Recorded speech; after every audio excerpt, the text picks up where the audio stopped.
the one that is called Unions and Latinos. What is so common about both groups at this moment in time? That we both are under attack. Latino community, with all this anti-immigrant craziness, has created a sense of urgency to change. Hate crimes against Latinos grew 40% in the last 5 years. And these attacks are not only against undocumented immigrants, these attacks are against everybody that looks Latino. We have a lot of pieces of legislation all over the nation that go from prohibiting renting places to an undocumented immigrant to SB 1070 that basically legalizes racial profiling.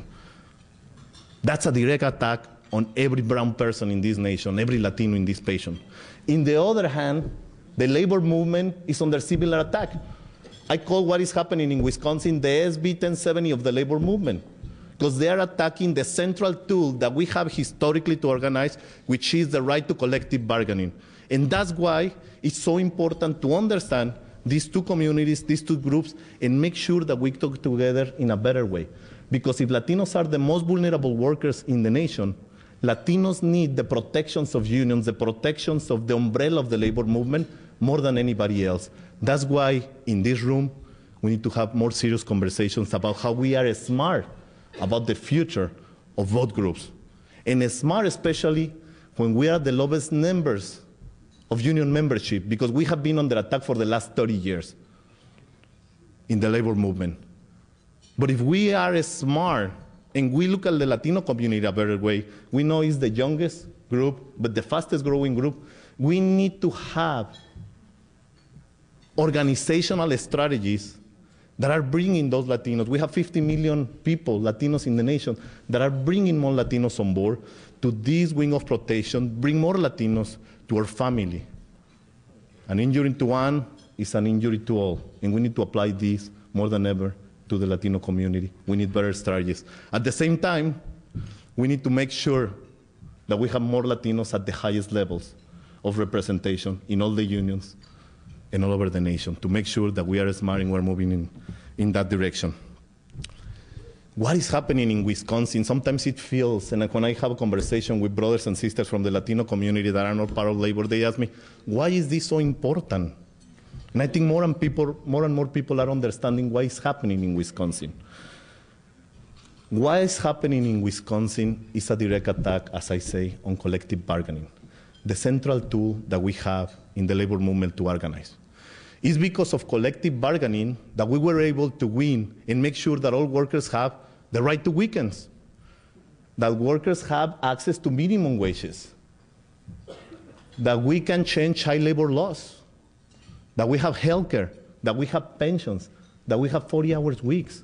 All these basics that a lot of times we take for granted.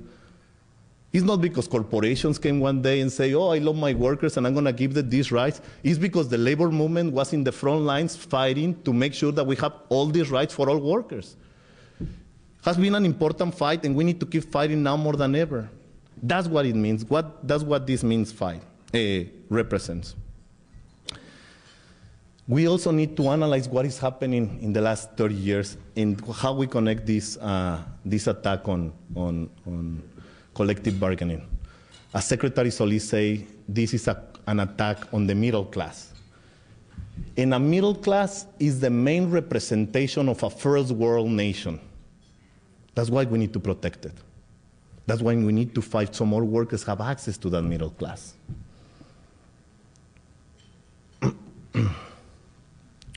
But it seems like a lot of the economic policies that are taking place all over the world, not only in the nation, are against that kind of path that we want to follow. Concentration of wealth in the United States is reaching historical heights. And you see a correlation, the less unionization in the nation, the more concentration of wealth and the less middle class we have all over the nation.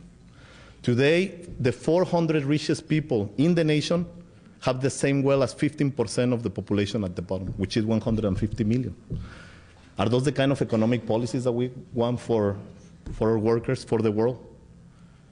We believe in globalization in the labor movement, but not globalization that is a race to the bottom to reduce wages for all workers. We believe in a globalization, but we want to globalize labor rights for all workers all over the world. We're going to globalize environmental regulations. We're going to globalize minimum wages. We're going to globalize access to healthcare. That's the kind of globalization we believe in the labor movement. And that's why we're fighting so hard to make sure we change this perspective. So we need to keep working together to see how we create this access, how Latinos and unions can talk better, how we increase union representation of Latinos. But also, I want to talk about a couple of the difference that unions have for Latinos. Once Latinos join a union, they start making better wages and working in safer and healthier environments. Latino workers earn 51% more than their non-union counterparts. They're also much more likely to have healthcare insurance and a pension plan. That's why it is important to be smart about the kind of fight, about the kind of future that we want for all the Latino workers.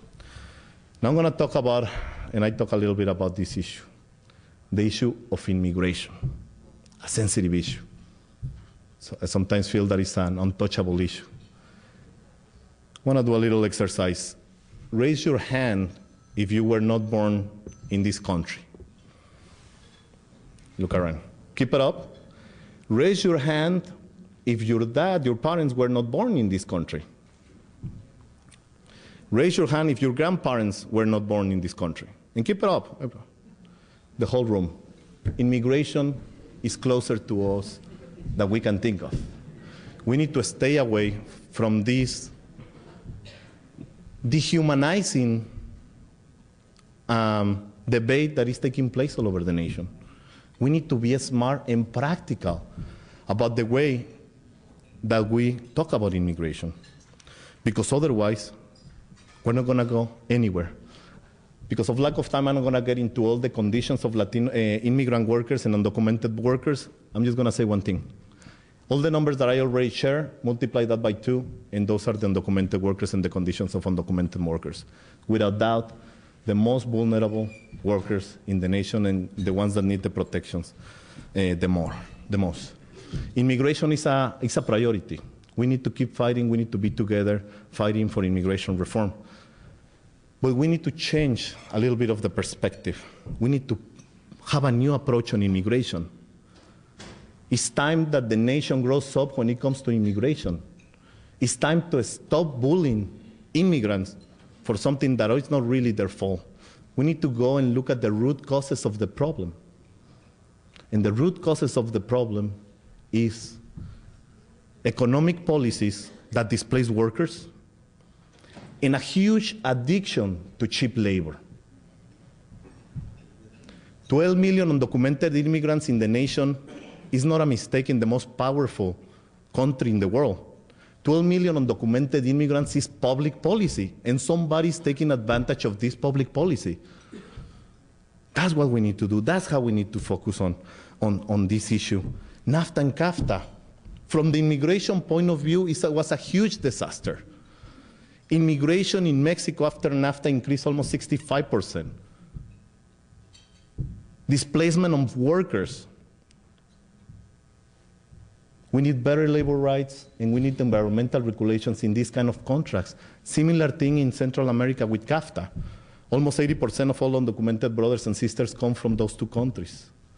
Better economic policies in the region are the way to go. The second one, if we need this labor, we need to talk about it.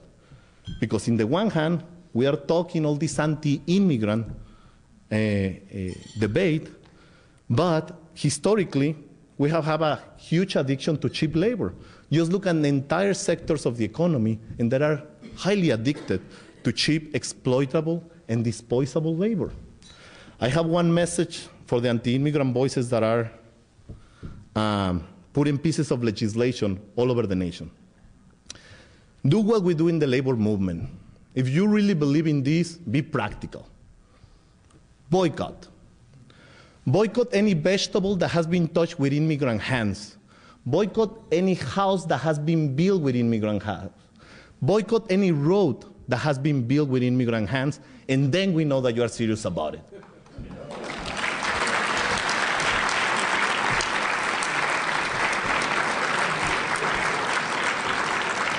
But if you realize that we actually need these workers, let's embrace them. Let's give them full rights, full labor rights, full human rights, and full civil rights. Otherwise, we're going to continue in a hypocritical debate. I have a number of issues that I want to discuss, but I have to end up because we really want to recognize our great brother, Tromka, President Tromka. So we have policy recommendations. We have a number of chapters. I'm going to stop right here, take it to your home, read it, and let's find ways to create alliances to cooperate and make sure that we improve the conditions of Latino workers and all workers in the nation. Thank you.